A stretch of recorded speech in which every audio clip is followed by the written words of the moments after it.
भगवान श्री कृष्ण ने सत्यभामा को नमक जैसा क्यों कहा?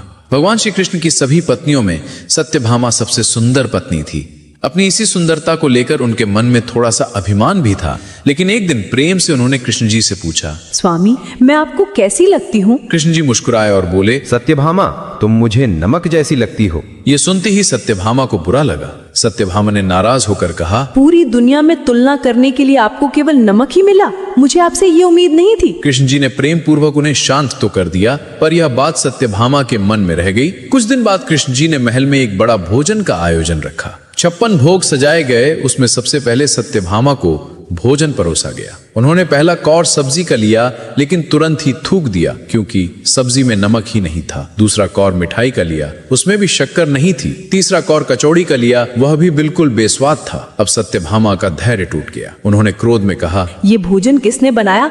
एक भी चीज अच्छी नहीं बनी है। कृष्ण जी ने मुस्कुराते हुए पूछा, क्या हुआ देवी, इतना गुस्सा क्यों कर रही हो? सत्यभामा बोली, देखो, बिना नमक के सभी रसोई बनाई है। सब्जी में नमक नहीं है, मिठाई में मिठास नहीं है, कुछ भी खाने लायक नहीं है। कृष्ण जी ने भोलेपन से कहा, तो क्या हुआ देवी, बिना नमक के थोड़ा बहुत खा लेती?